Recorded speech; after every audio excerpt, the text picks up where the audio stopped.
Llegué al almuerzo familiar. Mi yerno burlón gritó muy alto: «Atención, la limpiadora apestosa está presente». Todos me miraron riéndose de mí. Mi cara se puso roja y mi corazón se aceleró. Cuando me di vuelta para irme, mi hija agarró mi brazo y susurró algo en mi oído. Y eso cambió todo. Pero déjenme contarles cómo llegué hasta ese momento horrible. Esa mañana me había levantado a las 5, como siempre. Mis rodillas crujieron cuando puse los pies en el suelo frío de mi pequeña habitación. Había dormido mal, nerviosa por el almuerzo en casa de mi hija Martina. Quería que todo saliera perfecto.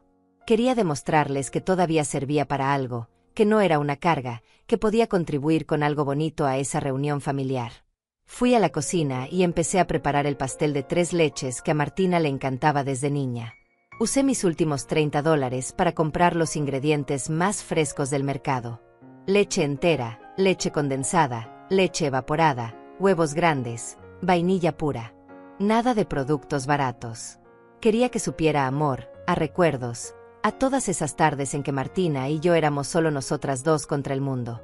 Batí los huevos con cuidado, medí el azúcar 3 veces para asegurarme de que fuera exacta, horneé el bizcocho vigilándolo cada 5 minutos. Cuando estuvo listo, lo bañé con la mezcla de las 3 leches y lo dejé reposar mientras me arreglaba. Me duché con agua tibia, me puse mi mejor vestido floreado, ese que había planchado la noche anterior hasta que no quedó ni una arruga. Me cepillé el cabello blanco y me lo recogí en un moño sencillo pero elegante. Me miré al espejo y vi a una mujer de 70 años cansada, con arrugas profundas alrededor de los ojos y la boca, con manchas en las manos que delataban décadas de trabajo duro. Pero también vi dignidad. Vi a una mujer que había luchado toda su vida y que seguía de pie. Tomé el pastel con cuidado, lo envolví en papel aluminio y salí de mi casa. El camino hasta la casa de Martina era largo. Tuve que tomar 2 autobuses y caminar 3 cuadras bajo el sol ardiente. Mis pies me dolían dentro de mis zapatos viejos, pero seguí adelante. Llegué a esa casa grande, esa casa bonita con jardín y cochera para 2 autos, esa casa que yo había ayudado a conseguir cuando les presté los $10,000 que tenía ahorrados de toda mi vida de trabajo. Nunca me los devolvieron, pero no importaba. Era para mi hija, para su felicidad. Toqué la puerta con los nudillos, tratando de calmar los nervios que me revolvían el estómago. Escuché voces adentro, risas, música suave. Sonaba a fiesta, a alegría, a familia unida. La puerta se abrió de golpe y ahí estaba Carlos, mi yerno, el hombre que se había casado con mi Martina hacía 10 años. Desde el primer día supe que había algo malo en él. Algo en sus ojos fríos, en su sonrisa calculada, en la forma en que me miraba como si fuera basura en la calle. Pero Martina lo amaba, o eso decía, así que me tragué mis dudas y traté de aceptarlo. Ese día llevaba una camisa blanca impecable, pantalones de vestir caros, zapatos brillantes. Se veía como un hombre exitoso, importante, alguien que había llegado lejos en la vida. Me miró de arriba a abajo con desprecio. Vi cómo su nariz se arrugaba, cómo sus labios se torcían en una mueca de asco. Y entonces lo hizo. Abrió la boca y gritó con toda la fuerza de sus pulmones: «Atención todos. La limpiadora apestosa está presente». Su voz retumbó por toda la casa como un trueno. Me quedé congelada en la entrada, aferrándome a mi pastel, sintiendo como el suelo se abría bajo mis pies. El tiempo se detuvo. Escuché el silencio espeso que siguió a sus palabras, y luego las risas. Risas que venían del comedor, risas que me atravesaban como agujas. Me asomé tímidamente y vi a todos los invitados mirándome. Había como 20 personas ahí. Familiares de Carlos, algunos primos de Martina, vecinos, amigos.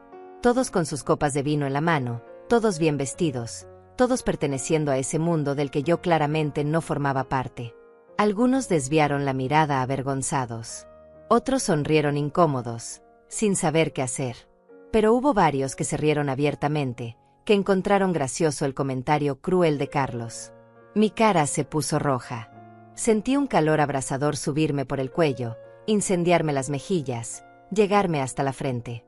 Mi corazón empezó a latir tan rápido y tan fuerte que pensé que me iba a dar un infarto ahí mismo.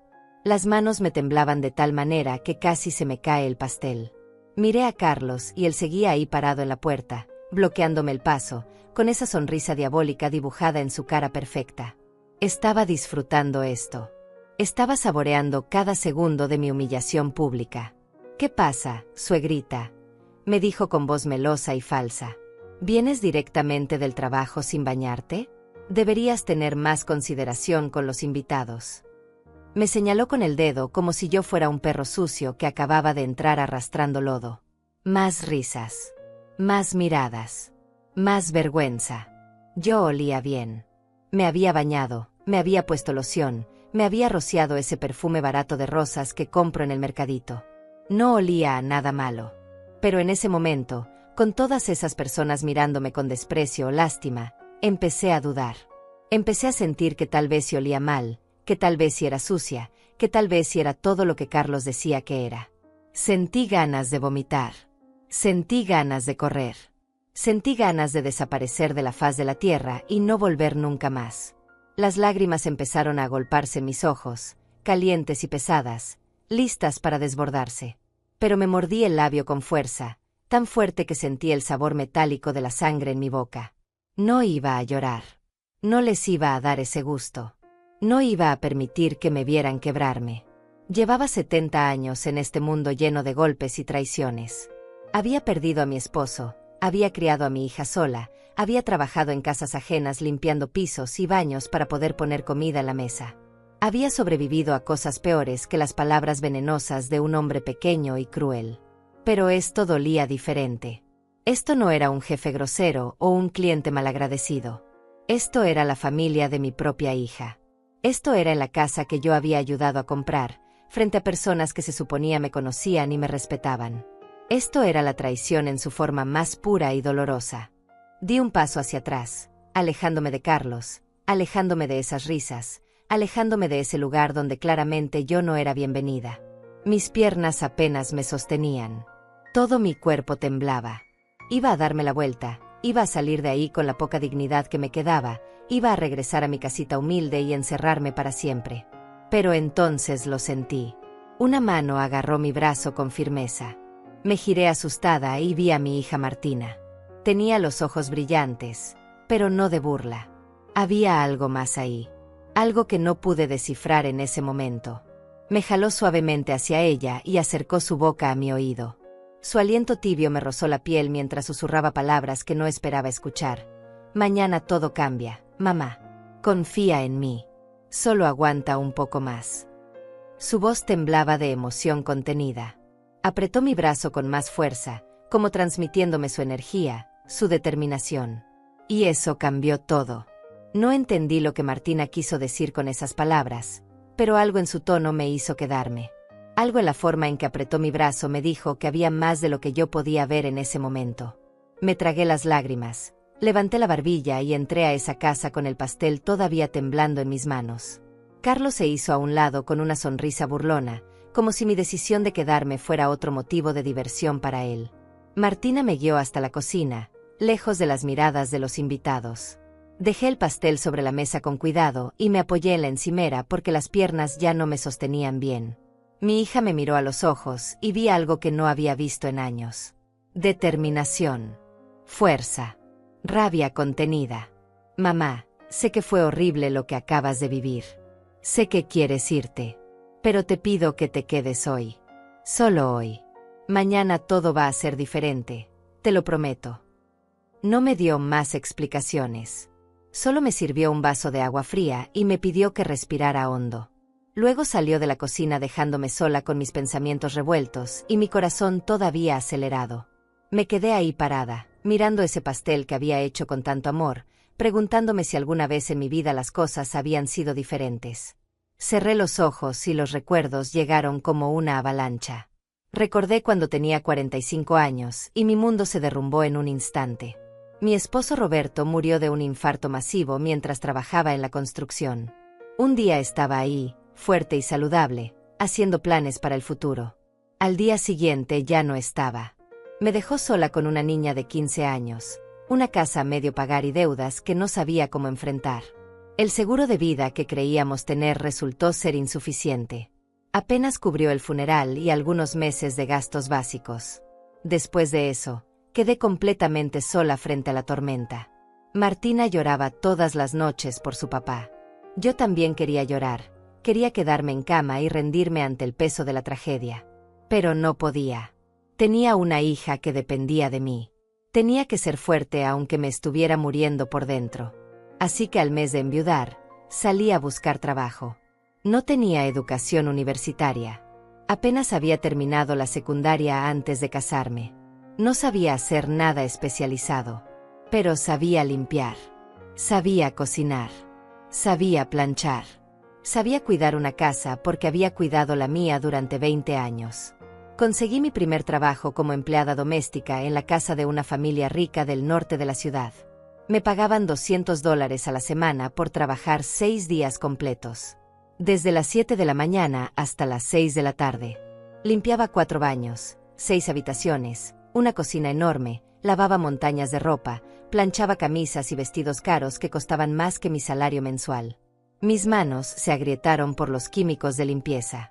Mis rodillas empezaron a doler de tanto arrodillarme a tallar pisos. Mi espalda se volvió un nudo permanente de dolor. Pero aguanté. Aguanté porque Martina necesitaba comer, necesitaba uniforme para la escuela, necesitaba libros, necesitaba un futuro mejor que el mío. Trabajé en esa casa durante 5 años.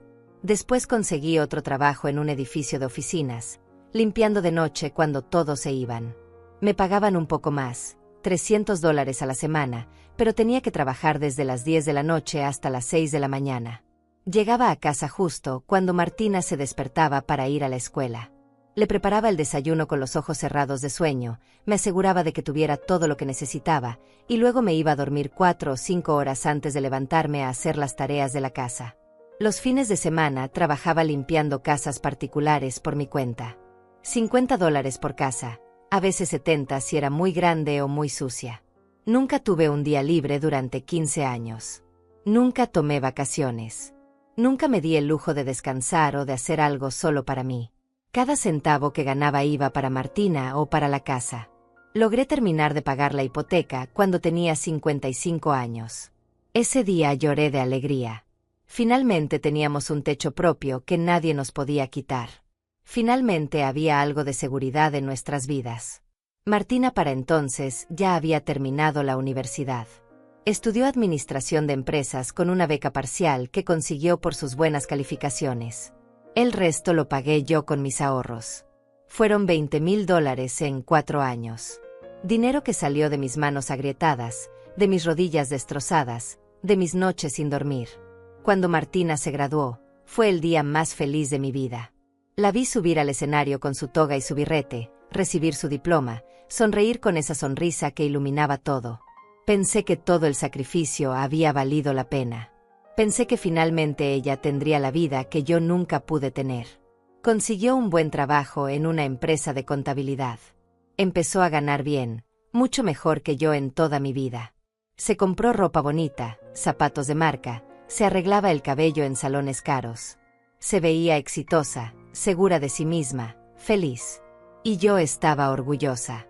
Tan orgullosa que se me partía el pecho cada vez que la veía. Pero entonces conoció a Carlos. Tenía 28 años cuando lo trajo a casa por primera vez. Él era guapo, educado en apariencia, bien vestido. Trabajaba como gerente en un banco. Decía las palabras correctas, hacía los gestos correctos.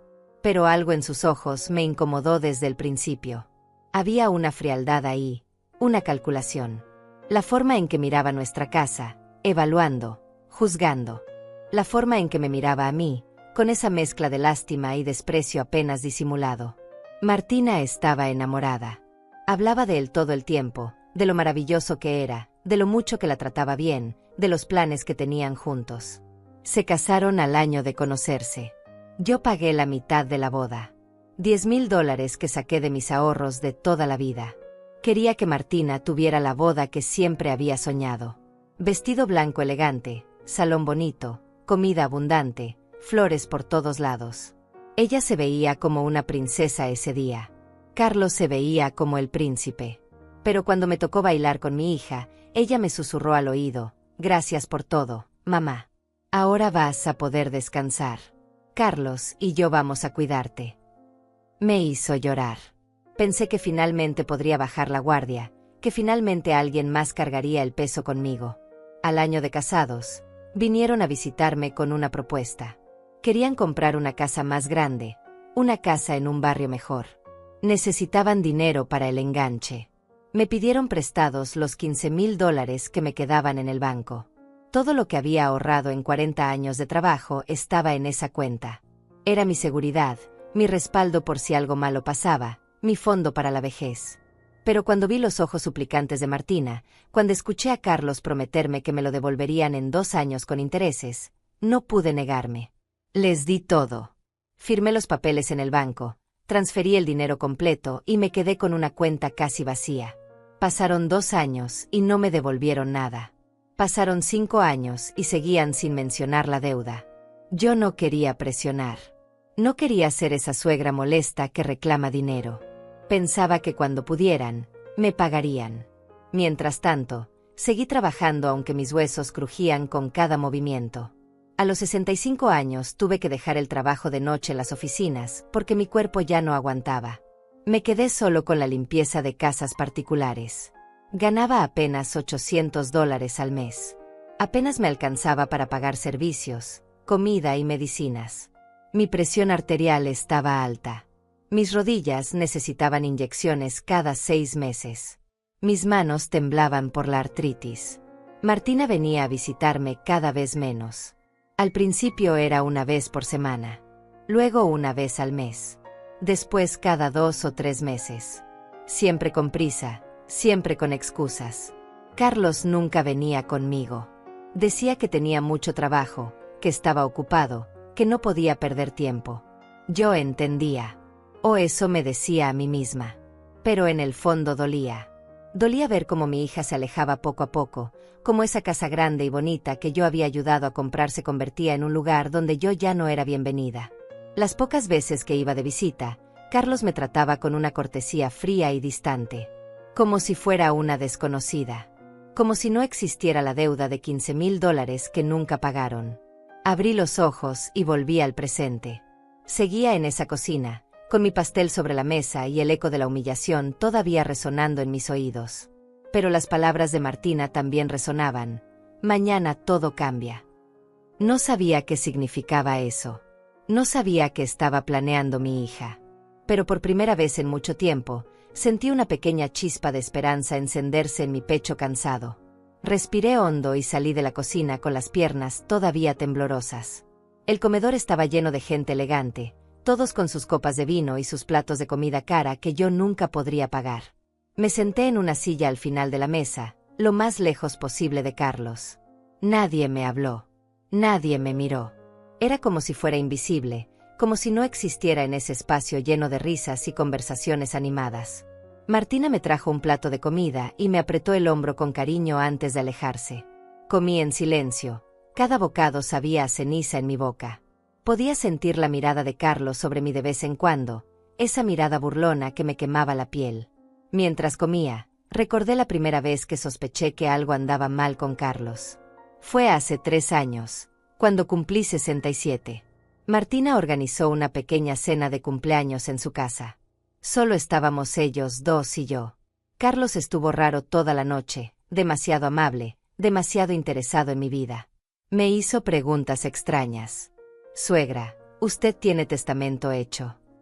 Me tomó por sorpresa. Le dije que no, que nunca había pensado en eso. Debería hacerlo, insistió con una sonrisa que no llegaba a sus ojos. A su edad, uno nunca sabe qué puede pasar.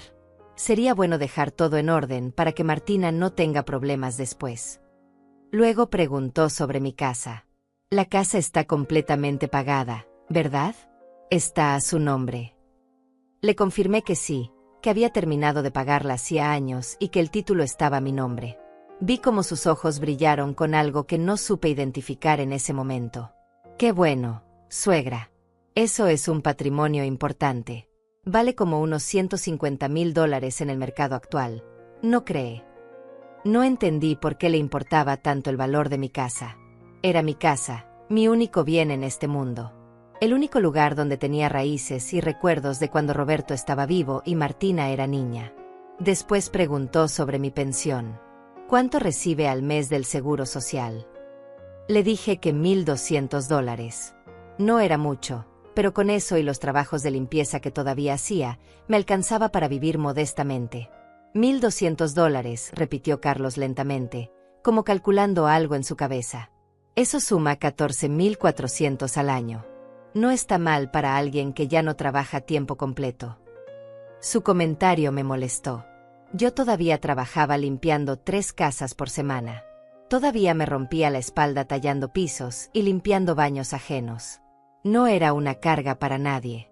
Me mantenía sola con mis propios recursos. Martina le dio un codazo discreto y cambió el tema. Pero yo no olvidé esa conversación. A partir de ese día, Carlos empezó a visitarme más seguido. Siempre con excusas. Pasaba por aquí y quise saludar. Traje unos documentos que Martina necesita que firmes. Vine a revisar unas goteras que dijiste que tenías. Pero yo no tenía goteras. Yo nunca había pedido que viniera. Y esos documentos que traía siempre eran confusos, llenos de palabras legales que no entendía. Es solo un poder notarial temporal, suegra, para que Martina pueda ayudarla con trámites bancarios si usted se enferma. Nunca firmé nada. Algo en mi interior me decía que no lo hiciera. Hace un año, Carlos sugirió que yo vendiera mi casa y me mudara con ellos. Viviría más cómoda, suegra. Tendría una habitación bonita, no tendría que preocuparse por pagar servicios ni mantenimiento. Y con el dinero de la venta podríamos invertirlo para que le genere intereses. Lo dijo todo tan razonable, tan lógico. Pero yo no quería vender mi casa. Era lo único que me quedaba de mi vida con Roberto. Cada rincón tenía una memoria. El jardín donde Martina jugaba de niña. La sala donde celebramos 1000 Navidades. La habitación donde Roberto y yo dormimos durante 20 años. No era solo una propiedad. Era mi historia, mi identidad, mi lugar en el mundo. Le dije que no vi cómo su cara se endureció por un segundo antes de volver a la sonrisa falsa. Piénselo, suegra. La oferta sigue en pie. Pero después de eso, su trato hacia mí cambió. Se volvió más frío, más cortante. Los comentarios comenzaron. Qué cansada se ve, suegra. El trabajo la está matando. A su edad debería estar descansando, no limpiando casas ajenas. Martina se preocupa mucho por usted. Le da miedo que le pase algo y nadie se entere porque vive sola. Cada comentario era una semilla de duda plantada en mi cabeza. Cada palabra era un intento de hacerme sentir vieja, incapaz, vulnerable. Hace 6 meses empecé a notar cosas extrañas. Cuando visitaba la casa de Martina, encontraba papeles con el logo de mi banco sobre la mesa. Escuchaba conversaciones telefónicas que se cortaban abruptamente cuando yo entraba a la habitación. Una vez vi a Carlos revisando documentos que reconocí como copias de las escrituras de mi casa. Le pregunté cómo los había conseguido. Martina los necesitaba para un trámite, me dijo sin inmutarse. Ya los estoy devolviendo. Pero algo no cuadraba. ¿Qué trámite requería las escrituras de mi propiedad?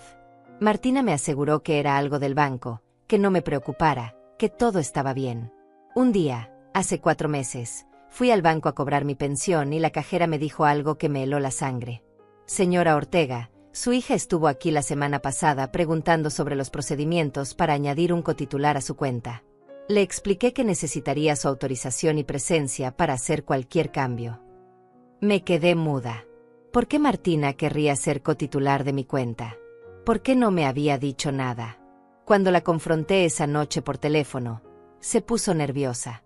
Es solo por precaución, mamá. Por si te pasa algo y necesito acceder a tus fondos para emergencias médicas. Sonaba lógico. Pero yo tenía apenas $3,000 en esa cuenta. No era nada del otro mundo. Entonces empecé a atar cabos. Las preguntas de Carlos sobre mi casa. Sus intentos de que firmara poderes notariales. La sugerencia de vender mi propiedad. Martina queriendo acceso a mi cuenta bancaria. Las copias de mis escrituras en su mesa. Todo empezaba a formar un patrón que me asustaba. Hablé con mi vecina Florinda, una mujer de 75 años que había sido mi amiga durante décadas. Le conté mis sospechas. Ella se puso seria. Teresa, ten mucho cuidado.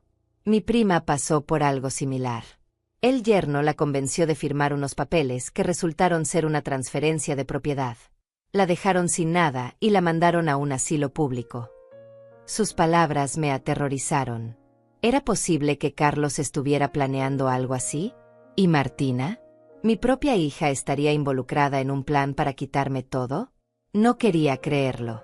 Me negaba a aceptar que la niña que crié, a quien di todo lo que tenía y lo que no tenía, pudiera traicionarme de esa manera.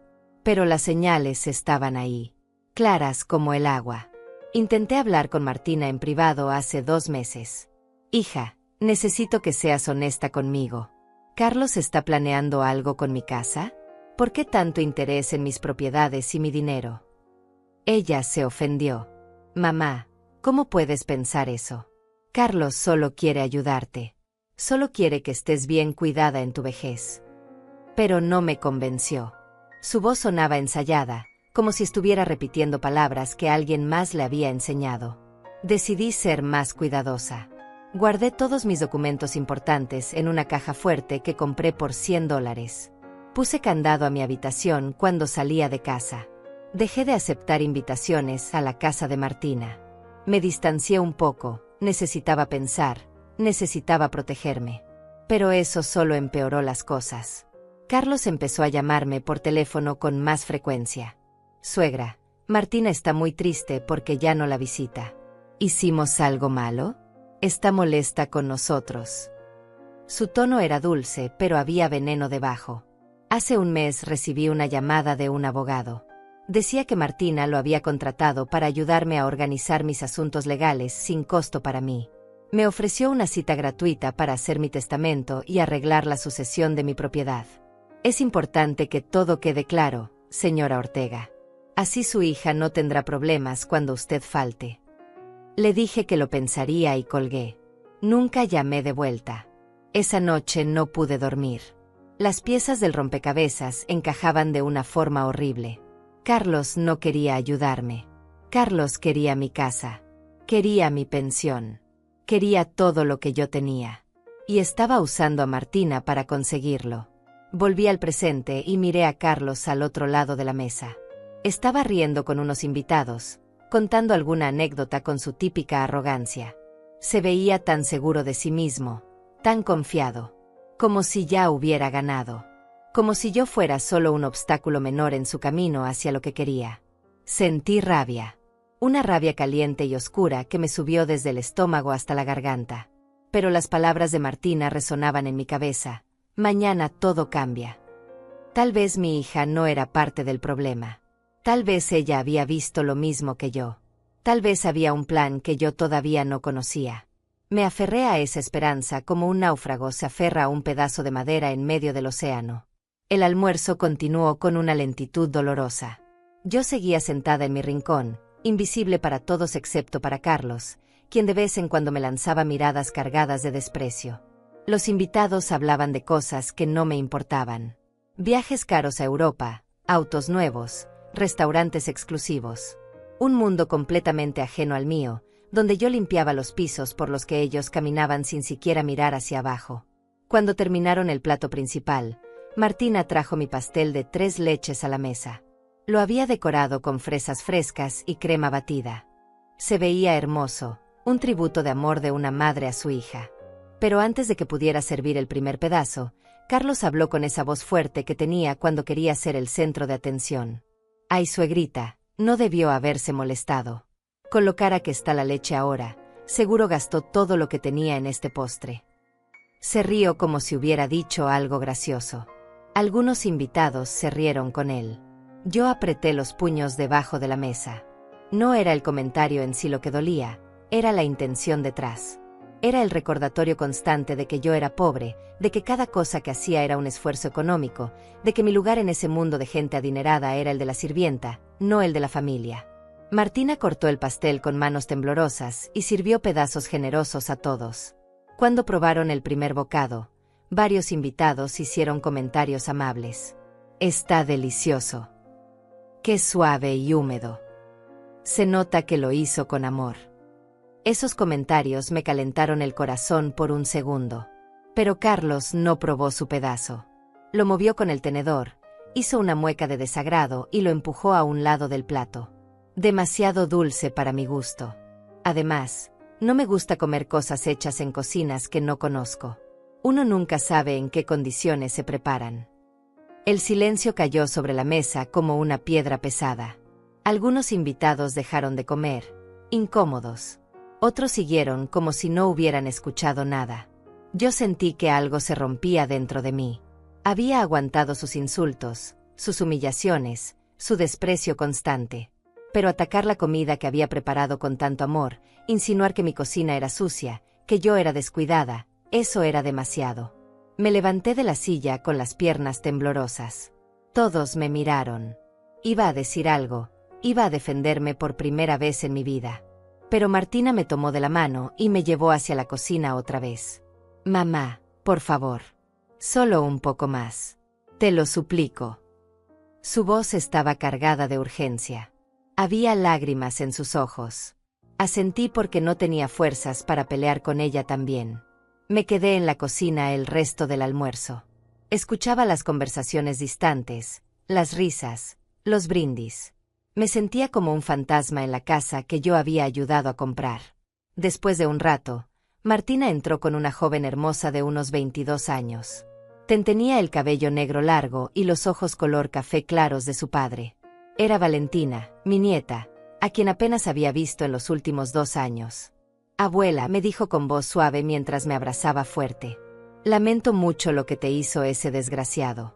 Pero pronto va a pagar por todo. Su comentario me sorprendió. Miré a Martina buscando explicaciones. Mi hija cerró la puerta de la cocina y se sentó frente a mí. Valentina se sentó a mi lado y tomó mi mano arrugada entre las suyas jóvenes y suaves. Mamá, comenzó Martina con voz seria, tengo que contarte algo que he estado guardando por semanas. Pero antes necesito que me prometas que vas a mantener la calma y que confiarás en mí. Asentí, aunque mi corazón empezaba a latir más rápido. Hace 3 meses descubrí algo terrible. Carlos no es el hombre que yo creía que era. Nunca lo fue.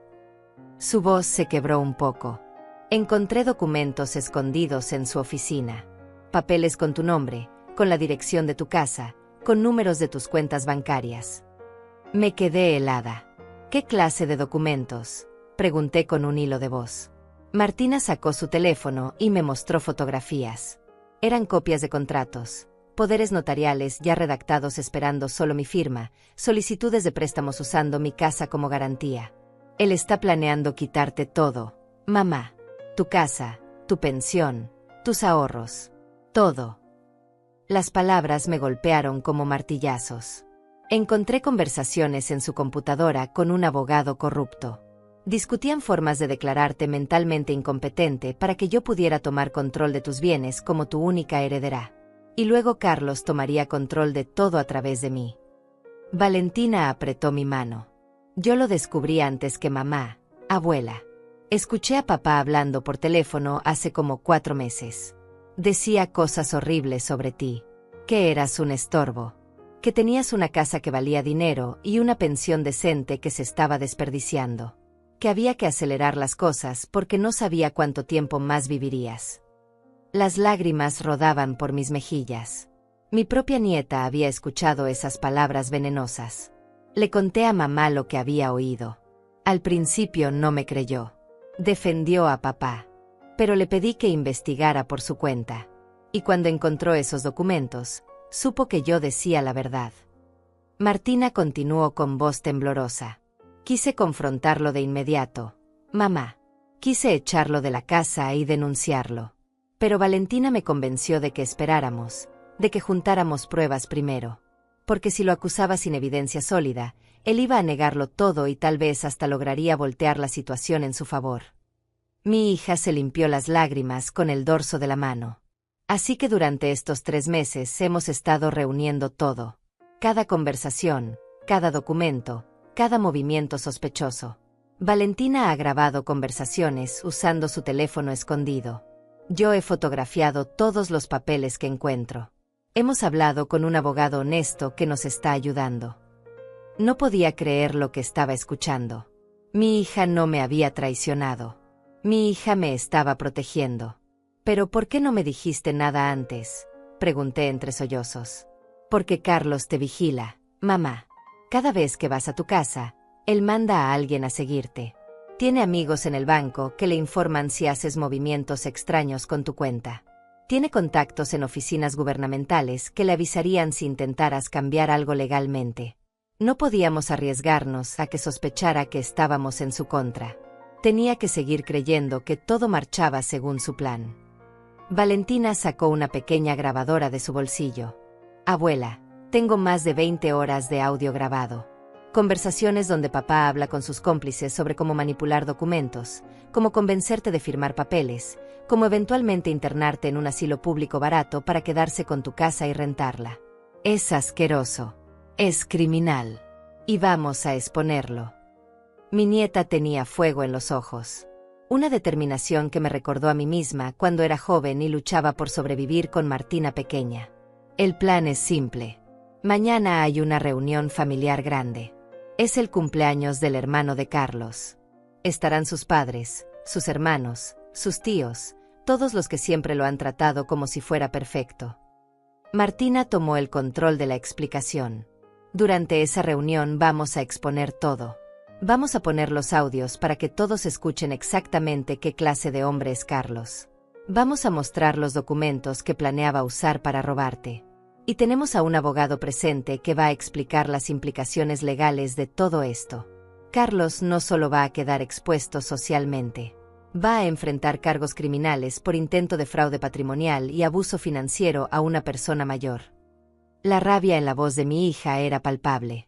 Te usó, mamá. Usó tu amor, tu generosidad, tu confianza. Y me usó a mí también. Me manipuló durante años haciéndome creer que te estábamos ayudando cuando en realidad te estaba cazando como un depredador. Me sentía mareada con toda esta información. Era demasiado para procesar. ¿Y qué va a pasar con ustedes? ¿Con tu matrimonio?, le pregunté a Martina. Ella respiró hondo. Mi matrimonio terminó el día que descubrí lo que estaba planeando contra ti. No hay vuelta atrás. Ya hablé con un abogado de divorcios. Esta casa que él cree que es suya, está a mi nombre porque fue comprada con mi dinero y el tuyo, mamá. Los $15,000 que nos prestaste fueron el enganche. Yo he pagado la hipoteca estos 10 años con mi salario. Carlos solo ha aportado para gastos, nunca para la propiedad. Legalmente, esta casa es mía. Y él va a salir sin nada. Valentina sonrió con satisfacción. Además, abuela, mamá ha estado moviendo dinero a cuentas que papá no conoce. Sacó sus ahorros del banco conjunto. Cambió las contraseñas de todo. Contactó a su jefe para explicar la situación por si papá intenta sabotear su trabajo. Hemos cubierto cada ángulo. Él cree que tiene todo el control, pero en realidad ya perdió. La admiración que sentí por mi hija y mi nieta en ese momento no tiene palabras. Estas dos mujeres habían arriesgado todo para protegerme. Habían planeado meticulosamente la caída de un hombre peligroso y manipulador. Pero hoy tuvo que humillarte una vez más, dijo Martina con dolor en los ojos. Necesitábamos que se sintiera seguro, invencible. Necesitábamos que mostrara su verdadera cara delante de testigos. Entendí entonces por qué Martina me había pedido que me quedara a pesar de la humillación. Varios de los invitados de hoy son personas que van a estar mañana en el cumpleaños, explicó Valentina. Vieron cómo te trató. Escucharon sus insultos. Eso va a hacer que mañana, cuando mostremos las pruebas, nadie pueda decir que estamos exagerando o inventando cosas. Ya vieron de lo que es capaz públicamente. Imaginarán fácilmente de lo que es capaz en privado. Era un plan brillante y doloroso al mismo tiempo. Yo había tenido que sufrir para que ellas pudieran construir el caso perfecto contra Carlos. Lo siento tanto, mamá, dijo Martina abrazándome fuerte. Siento haber tardado tanto en ver quién era realmente. Siento haberte expuesto a su maltrato. Siento no haberte protegido antes. Yo le acaricié el cabello como cuando era niña. No tienes que pedir perdón, hija. Lo importante es que ahora estás del lado correcto, que estás luchando por lo que es justo. Nos quedamos así, abrazadas, llorando juntas, 3 generaciones de mujeres que habían sido subestimadas y maltratadas, pero que ahora estaban listas para pelear. Mañana, susurró Martina. Mañana ese hombre va a caer. Y tú vas a recuperar tu dignidad, mamá. Te lo prometo. Salí de esa casa con un peso diferente en el pecho. Ya no era el peso de la humillación y la derrota. Era el peso de un secreto poderoso, de una verdad que pronto estallaría como una bomba. Carlos me despidió en la puerta con su sonrisa falsa y condescendiente. Cuídese mucho, suegrita. Y gracias por el pastel, aunque no era necesario que se molestara. Cada palabra goteaba veneno disfrazado de cortesía. Yo solo asentí y me fui sin decir nada. No confiaba en mi voz. No confiaba en poder mantener el secreto si abría la boca. En el autobús de regreso a casa, miré por la ventana y recordé todas las señales que había ignorado durante años. Recordé cuando Carlos empezó a tratarme diferente. Fue sutil al principio. Pequeños comentarios aquí y allá. Suegra, se ve cansada. Debería ir al doctor. ¿Qué memoria tan mala tiene últimamente, suegra? Ya me contó esa historia 3 veces. Yo pensaba que era genuina preocupación.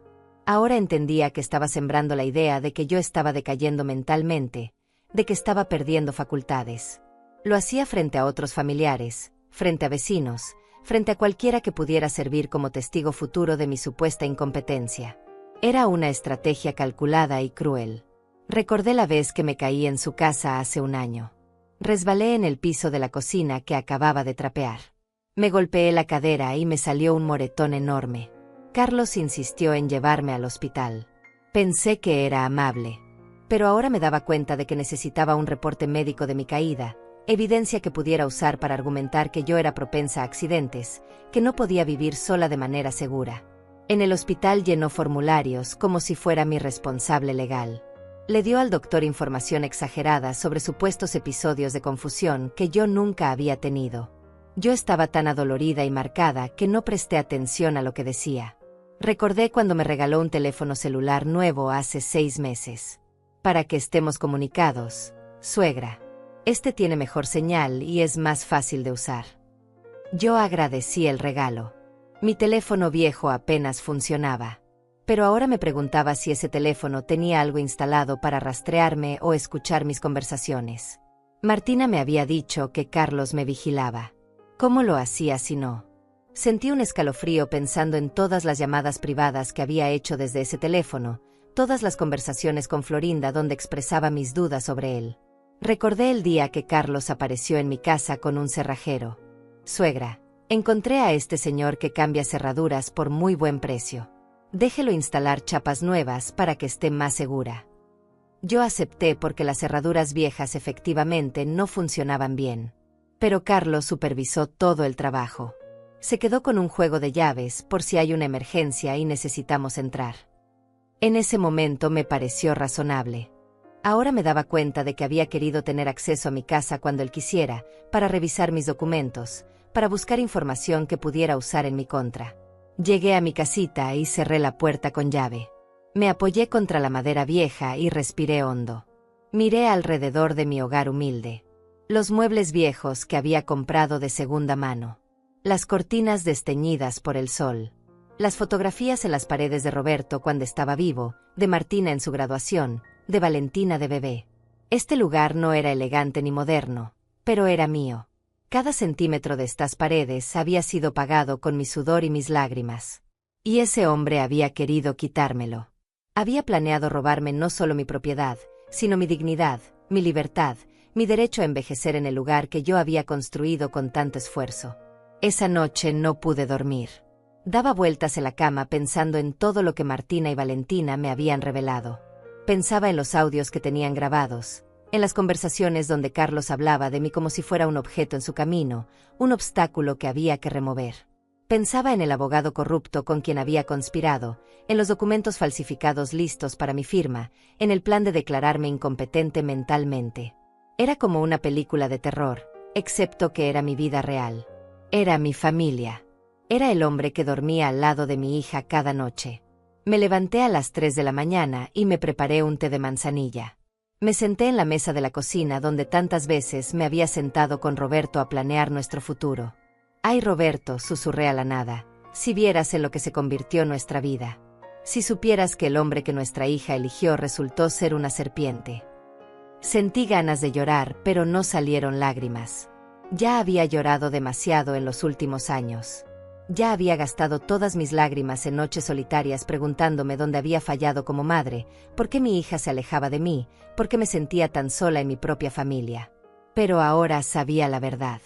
No había fallado como madre. Mi hija me amaba. Mi nieta me adoraba. El problema nunca fui yo. El problema era Carlos y su ambición enfermiza, su codicia sin límites, su capacidad de manipular y mentir sin remordimiento. Hombres como él existen en el mundo. Se acercan a familias vulnerables, identifican sus debilidades, explotan sus recursos. Yo era la viuda con una casa pagada y una pensión modesta. Era el blanco perfecto. Y él había pasado años afilando sus cuchillos para el momento del ataque final. Pero lo que Carlos no sabía es que las mujeres que él había subestimado eran más fuertes e inteligentes de lo que jamás imaginó. El día siguiente amaneció gris y frío. Me vestí con cuidado, eligiendo mi mejor conjunto. Un vestido sencillo pero elegante que había comprado en una tienda de segunda mano. Me maquillé ligeramente. Me puse unos aretes de perlas falsas que Roberto me había regalado hace 30 años. Me miré al espejo y vi a una mujer de 70 años que había sobrevivido a pérdidas devastadoras, a años de trabajo agotador, a la soledad de la viudez, al desprecio de un yerno cruel. Pero también vi a una sobreviviente. Vi a una guerrera que estaba a punto de presenciar la caída de su enemigo. Hoy, me dije a mí misma frente al espejo, hoy empieza la justicia. Martina pasó por mí a las 3 de la tarde. Venía sola en su auto. ¿Dónde está Carlos?, pregunté. Fue directo desde su oficina. La fiesta es en casa de sus padres. Llegaremos nosotras juntas. Durante el trayecto, Martina repasó el plan conmigo. Van a estar como 40 personas, mamá. Toda la familia de Carlos. Algunos de nuestros primos también. El abogado Ignacio Flores va a estar ahí disfrazado de amigo de la familia. Valentina tiene las grabaciones listas en su teléfono, conectado a unas bocinas portátiles. Yo tengo copias impresas de todos los documentos que encontré. Cuando llegue el momento del brindis por el cumpleaños del hermano de Carlos, voy a pedir la palabra. Y ahí se va a destapar todo. Mi corazón latía rápido, pero no de miedo. Era anticipación. Era la sensación de que finalmente, después de años de ser invisible y maltratada, iba a ser vista. Iba a ser escuchada.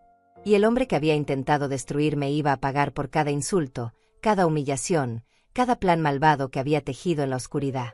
¿Estás lista, mamá?, me preguntó Martina mientras estacionaba frente a una casa enorme con luces y globos. Más que lista, hija, respondí con una voz firme que no reconocí como mía. Estoy lista para ver caer a ese miserable. Entramos a la casa y el ruido de la fiesta nos envolvió. Había música, risas, niños corriendo por todos lados. La casa de los padres de Carlos era inmensa, decorada con muebles caros y obras de arte pretenciosas. Todo gritaba dinero, éxito, superioridad.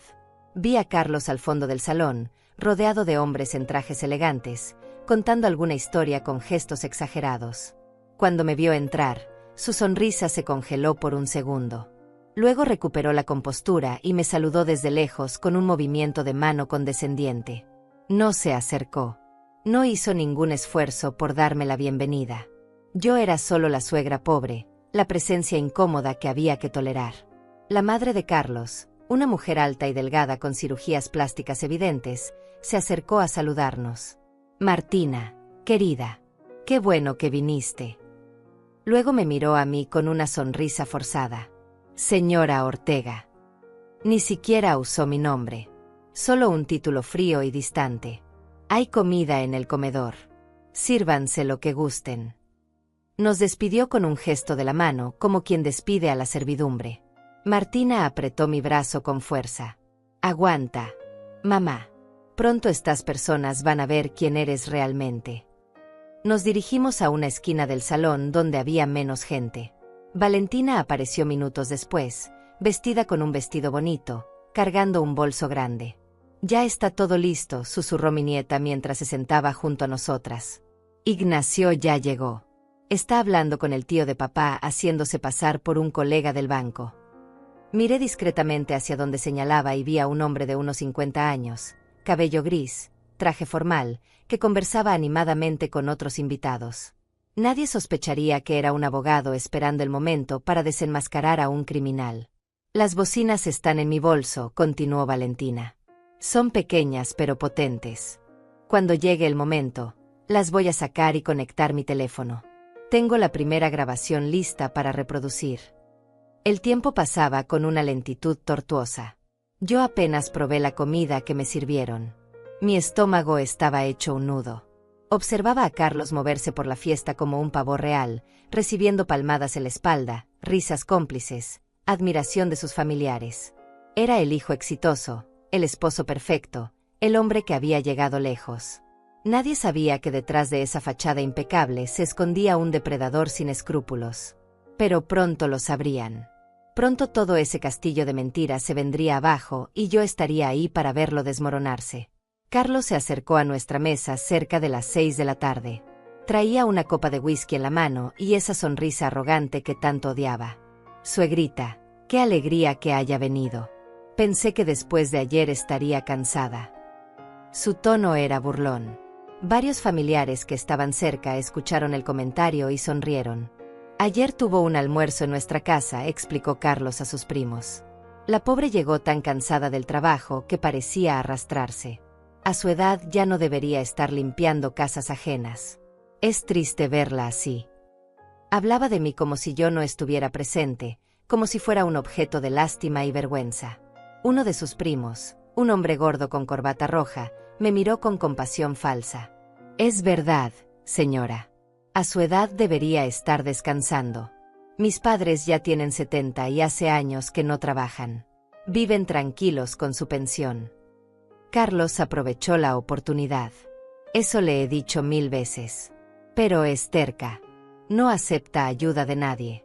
Prefiere matarse trabajando que aceptar que ya no puede sola. Sus palabras eran dardos envenenados.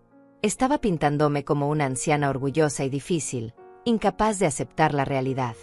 Estaba preparando el terreno en las mentes de estas personas para que cuando él propusiera internarme o quitarme mi independencia, ellos asintieran comprensivos.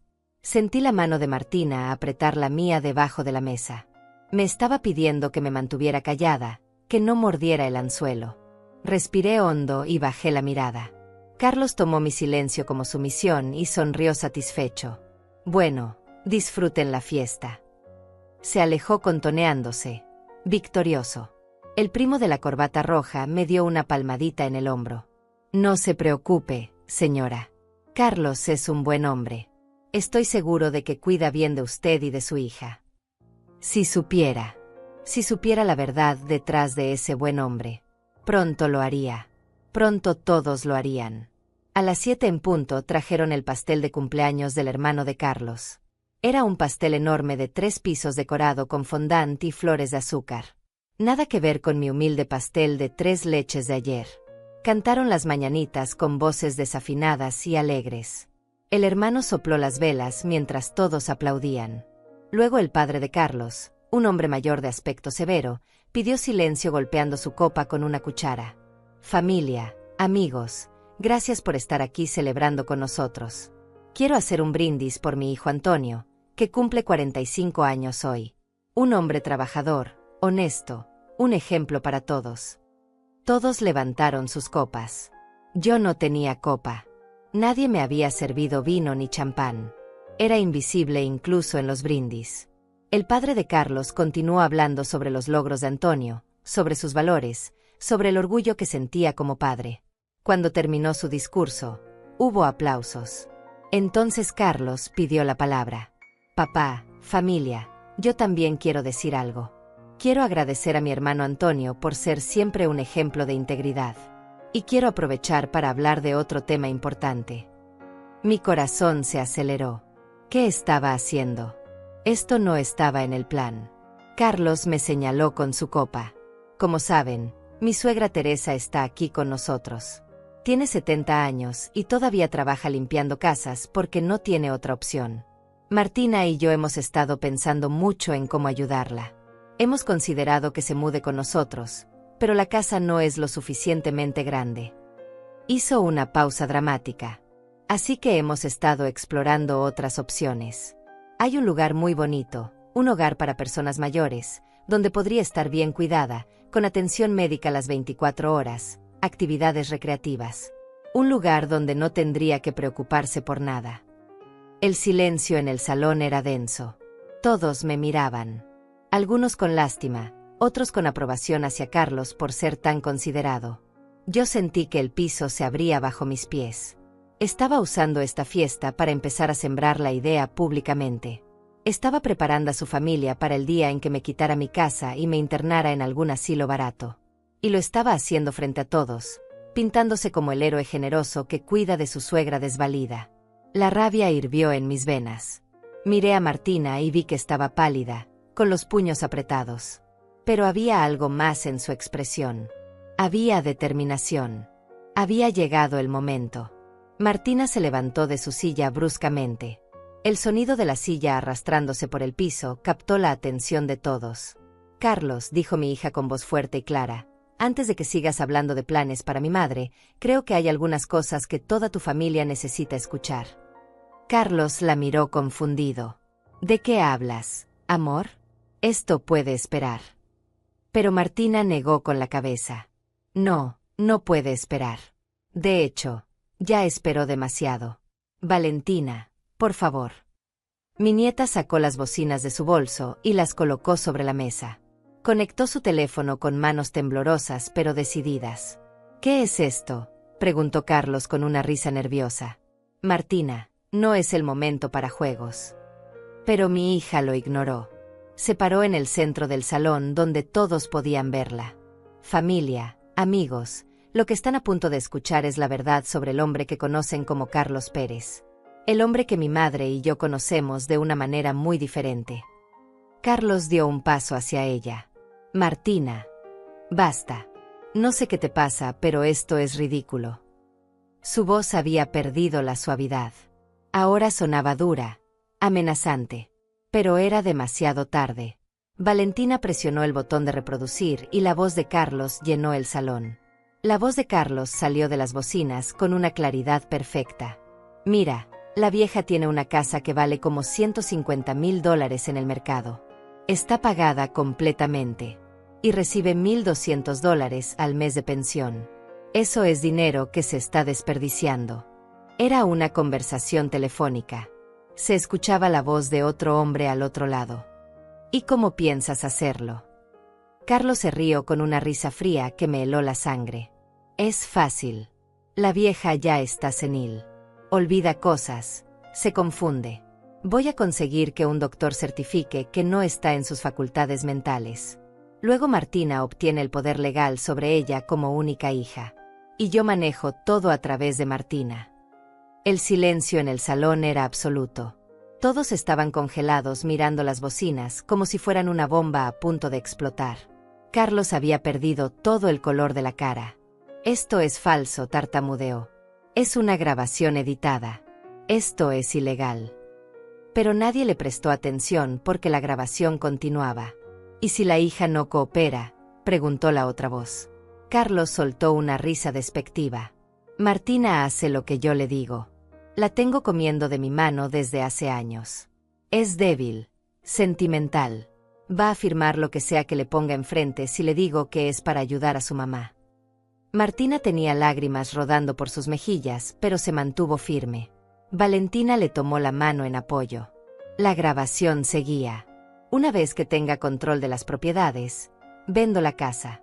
Con ese dinero pago mis deudas y lo que sobre lo invierto. A la vieja la meto en un asilo público, de esos que cuestan $300 al mes. Le saco fotos llorando y quejándose para que Martina se sienta culpable y no proteste. Y listo. Problema resuelto». La otra voz rió. «Eres un genio, Carlos. Ojalá yo tuviera una suegra con propiedades para hacer lo mismo». Los familiares de Carlos empezaron a murmurar entre ellos. Vi caras de shock, de indignación, de incredulidad. La madre de Carlos se llevó una mano a la boca. El padre estaba rojo de ira, pero no sabía hacia quién dirigirla. «Antonio, el hermano del cumpleaños, miraba a Carlos como si no lo reconociera. Valentina detuvo la grabación. Esto fue grabado hace 2 meses, dijo mi nieta con voz temblorosa pero fuerte. Tenemos más de 20 horas de conversaciones similares. Conversaciones donde mi padre planea en detalle cómo robarle todo a mi abuela. Cómo manipular documentos. Cómo falsificar firmas si es necesario. Cómo sobornar a funcionarios públicos. Carlos reaccionó finalmente. Se abalanzó hacia Valentina tratando de quitarle el teléfono. Dame eso. No tienes derecho a grabarme sin mi permiso. Pero Antonio lo detuvo agarrándolo del brazo. Espera, Carlos. Déjala terminar. Carlos forcejeó. Suéltame. Esto es una conspiración contra mí. Mi esposa y mi hija se volvieron locas. Están tratando de destruirme. Martina dio un paso hacia él. ¿Locas? ¿Locas por descubrir que planeabas destruir a mi madre? ¿Locas por no permitir que robara su patrimonio? Su voz era como un látigo. Llevo 3 meses durmiendo al lado de un monstruo. 3 meses sabiendo la verdad y teniendo que fingir que todo estaba bien. El padre de Carlos habló con voz de trueno. ¿Es verdad lo que dicen, Carlos? ¿Planeabas robarle a tu suegra? Carlos negó con la cabeza desesperadamente. No, papá. Es todo un malentendido. Yo solo quería ayudarla. Esas conversaciones están sacadas de contexto. Martina soltó una risa amarga. ¿Contexto? ¿Qué contexto justifica decir que vas a meter a mi madre en un asilo público de $300 mientras te quedas con 150,000 de su casa? Sacó un folder de su bolso. Pero hay más. Mucho más. Abrió el folder y empezó a sacar documentos. Aquí hay un poder notarial ya redactado esperando la firma de mi madre. Un poder que le daría control total sobre sus bienes. Pasó los documentos para que circularan entre los invitados. Aquí hay una solicitud de préstamo usando la casa de mi madre como garantía. Un préstamo por $80,000 que Carlos planeaba solicitar a nombre de ella sin su conocimiento. Más papeles circularon. Las caras de los familiares se volvían más y más horrorizadas con cada documento. Aquí hay correos electrónicos entre Carlos y un abogado corrupto discutiendo cuánto costaría conseguir una evaluación psiquiátrica falsa declarando a mi madre mentalmente incompetente. Mi hija estaba implacable, exponiendo cada pedazo de evidencia con precisión quirúrgica. Y aquí, dijo Martina sacando más papeles, hay capturas de pantalla de conversaciones donde Carlos se burla de mi madre. La llama estorbo, vieja inútil, limpiadora apestosa. Esas palabras resonaron en el salón porque todos habían escuchado a Carlos usar exactamente esos términos ayer durante el almuerzo. Los testigos de mi humillación ahora entendían que no había sido un comentario cruel aislado. Era parte de un patrón sistemático de abuso y degradación. Carlos no solo planeaba robarle a mi madre. Pasó años destruyendo su autoestima, haciéndola sentir pequeña e invisible, preparando el terreno para que nadie cuestionara cuando finalmente la internara. En ese momento, Ignacio Flores se acercó al centro del salón. Buenas noches a todos. Mi nombre es Ignacio Flores y soy abogado especializado en Derecho de Familia y Protección de Adultos Mayores. Sacó su identificación y la mostró. He revisado toda la evidencia que las señoras Martina y Valentina han recopilado durante los últimos 3 meses. Y puedo confirmar que lo que han presentado aquí constituye múltiples delitos graves. Su voz profesional y calmada le dio un peso oficial a toda la situación. Esto ya no era solo drama familiar. Era un caso legal. Los delitos incluyen intento de fraude patrimonial, conspiración para cometer falsificación de documentos, abuso financiero a persona mayor y potencialmente secuestro si hubiera procedido con el plan de internar a la señora Ortega contra su voluntad. Ignacio miró directamente a Carlos. Señor Pérez, cada uno de estos delitos es castigado con prisión. En conjunto, está mirando a una posible sentencia de entre 5 a 15 años. Carlos se tambaleó como si le hubieran dado un golpe físico. No pueden probar nada. Esas grabaciones son ilegales. No son admisibles en corte. Ignacio sonrió fríamente. En realidad, en este estado las grabaciones de conversaciones son legales si al menos una de las partes consiente. Su hija Valentina era parte de varias de esas conversaciones y consintió en grabarlas. La madre de Carlos empezó a sollozar. ¿Cómo pudiste, Carlos? ¿Cómo pudiste planear algo tan horrible? Carlos se volteó hacia ella desesperado. Mamá, no es lo que parece. Yo solo quería asegurar nuestro futuro. Martina y yo tenemos deudas. Necesitábamos ese dinero. Sus palabras fueron como una confesión. Acababa de admitir que sí necesitaba el dinero de mi casa. Antonio lo soltó con disgusto. Eres una vergüenza para esta familia. Otros familiares empezaron a expresar su repudio. No puedo creer que seas capaz de algo así. Esa pobre señora te dio todo y así le pagas. Deberías estar en la cárcel. Carlos miró alrededor buscando apoyo, pero solo encontró caras de decepción y repulsión. Su mundo perfecto se estaba desmoronando frente a sus ojos. Esto no ha terminado, amenazó con voz temblorosa. Voy a conseguir abogados. Voy a pelear esto. Ignacio dio un paso adelante. Puede intentarlo, señor Pérez. Pero debo informarle que ya presentamos toda esta evidencia ante la Fiscalía esta mañana. Hay una investigación oficial en curso.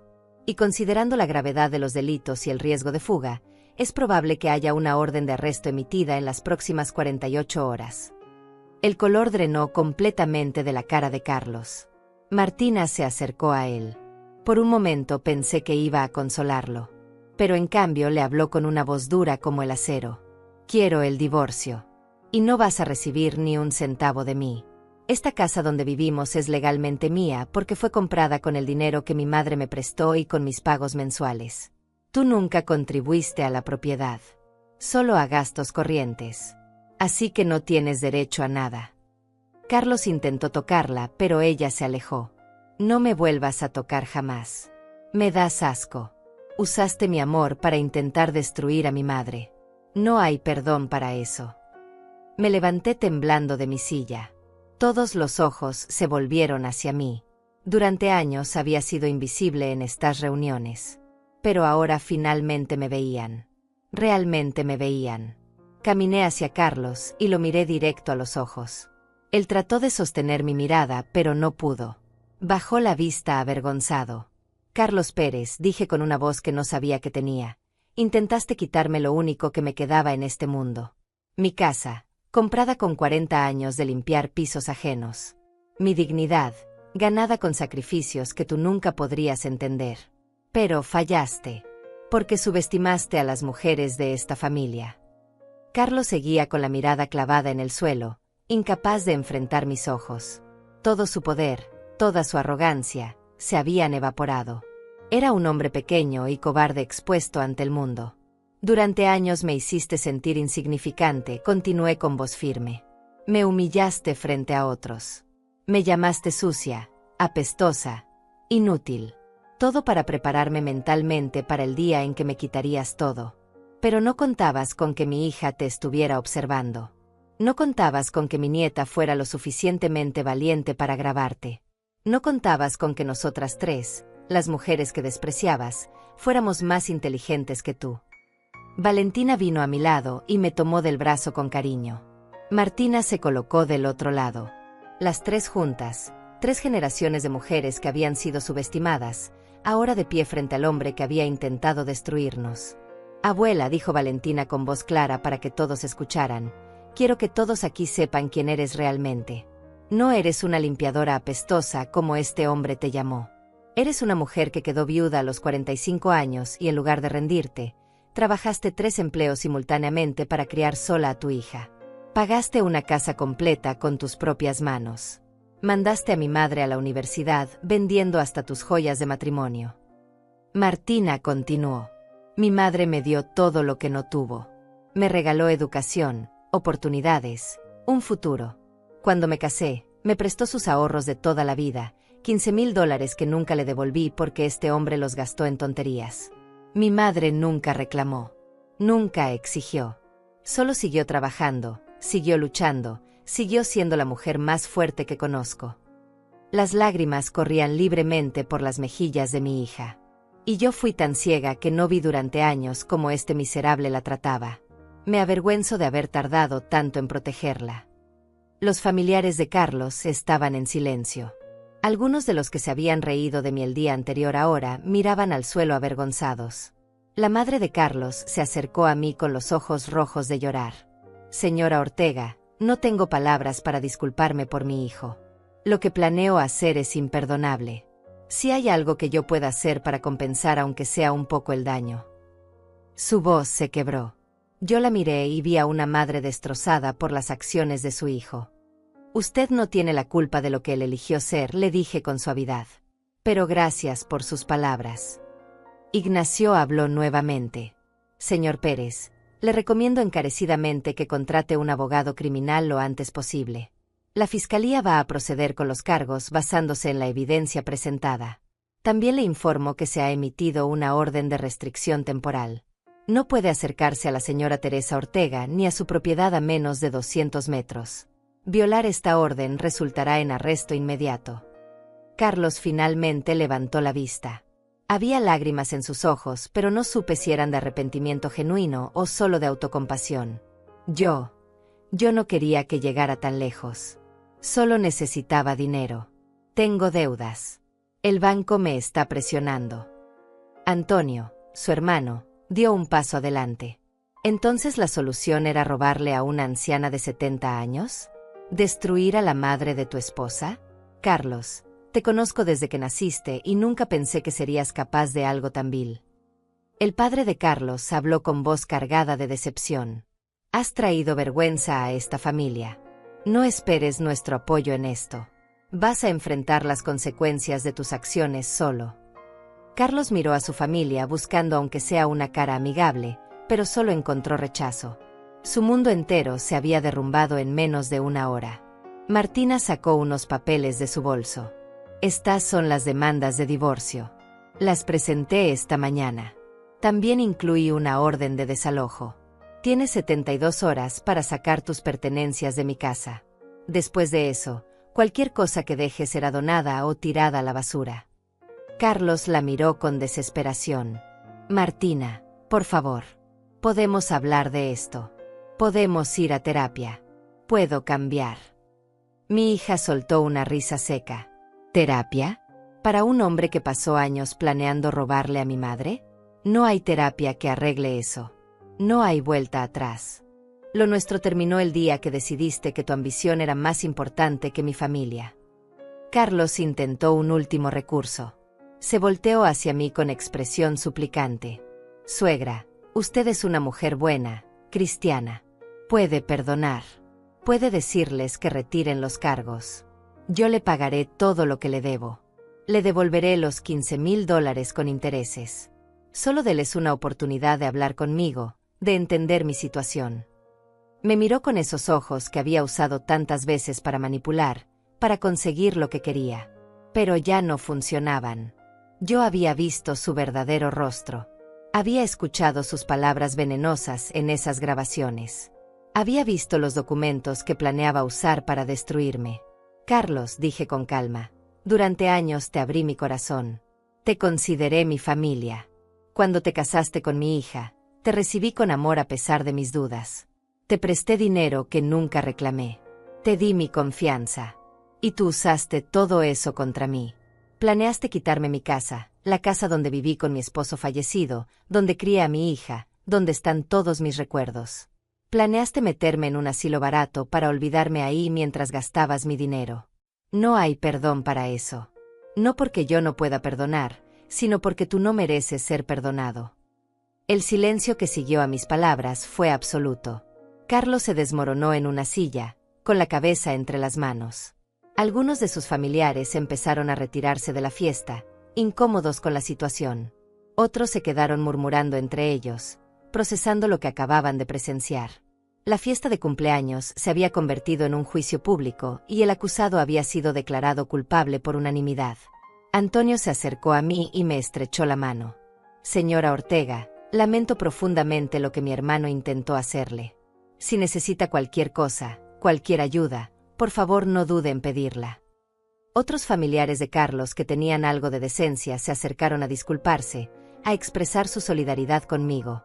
Era extraño recibir esta atención después de años de ser ignorada en estas reuniones. Pero no lo hacía por la atención. Lo hacía por justicia, por dignidad, por todas las mujeres mayores que son vistas como blancos fáciles por familiares sin escrúpulos. Ignacio me entregó su tarjeta. Señora Ortega, mantengámonos en contacto durante el proceso legal. Voy a asegurarme de que se haga justicia. También le recomiendo que cambie las cerraduras de su casa inmediatamente y que revise todas sus cuentas bancarias para asegurarse de que no haya movimientos no autorizados. Asentí y guardé la tarjeta. Martina me abrazó fuerte. Lo hicimos, mamá. Finalmente lo expusimos. Yo le acaricié el cabello como cuando era niña. Tú lo hiciste, hija. Tú tuviste el valor de investigar, de reunir pruebas, de enfrentar a tu propio esposo. Eso requiere una fuerza que no muchas personas tienen. Valentina se unió al abrazo. Las mujeres Ortega somos guerreras, abuela. Nadie se mete con nosotras y sale impune. Su voz juvenil estaba llena de orgullo y determinación. En ese momento supe que mi nieta estaría bien en la vida, que nunca permitiría que nadie la pisoteara. Salimos de esa casa con la cabeza en alto. Carlos se quedó ahí, rodeado de los escombros de su reputación destruida, enfrentando las miradas de decepción de su propia familia. No sentí lástima por él. Había tenido múltiples oportunidades de ser una buena persona, de tratar a su familia con respeto, de vivir honestamente. Había elegido el camino de la codicia y la crueldad. Ahora pagaría el precio. En el auto de regreso, ninguna de nosotras habló mucho. Estábamos agotadas emocionalmente. Pero había una paz en el silencio. La paz que viene después de una batalla ganada. La paz de saber que habíamos peleado por lo correcto y habíamos triunfado. Martina me dejó en mi casa y me acompañó hasta la puerta. Mamá, mañana voy a venir con un cerrajero para cambiar todas tus chapas. Y vamos a revisar juntas todos tus documentos para asegurarnos de que estén seguros. Yo asentí agradecida. ¿Y tú cómo estás, hija? Sé que esto no puede ser fácil. A pesar de todo, estuviste casada con ese hombre durante 10 años. Martina respiró hondo. Estoy destrozada, mamá, pero también aliviada. Ahora sé la verdad. Ahora puedo empezar a sanar. Y lo más importante, te protegí. Eso es lo único que importa. Los meses siguientes fueron un torbellino de procedimientos legales. Carlos fue arrestado una semana después de la exposición en la fiesta. Los cargos fueron formalmente presentados: intento de fraude patrimonial, conspiración para falsificar documentos y abuso financiero planeado contra una persona mayor. Ignacio Flores fue implacable en su trabajo. Presentó cada grabación, cada documento, cada pedazo de evidencia ante el juez. Carlos contrató a un abogado caro que intentó argumentar que todo había sido un malentendido, que las conversaciones estaban sacadas de contexto, que nunca tuvo la intención real de ejecutar esos planes. Pero era demasiado tarde. La evidencia era abrumadora y clara. El juicio duró 3 semanas. Yo tuve que testificar. Fue una de las experiencias más difíciles de mi vida. Tuve que sentarme en ese estrado y contar frente a un salón lleno de extraños cómo me había sentido humillada, menospreciada, acosada durante años. Tuve que describir cada insulto, cada comentario cruel, cada intento de Carlos de hacerme firmar documentos que no entendía. El abogado de Carlos intentó pintarme como una anciana confundida que había malinterpretado las buenas intenciones de su yerno. Pero Martina y Valentina también testificaron. Sus testimonios fueron devastadores para la defensa. Valentina, con apenas 22 años, se paró frente a la corte y habló con una claridad que me llenó de orgullo. Mi padre decía que mi abuela era un obstáculo que había que remover. Decía que era dinero desperdiciado mantenerla viva en su propia casa cuando esa propiedad podía estar generando ingresos para él. Lo escuché decir esas palabras exactas. No fue un malentendido. Fue un plan calculado y frío para explotar a una mujer vulnerable. El jurado escuchó cada palabra con expresiones de disgusto creciente.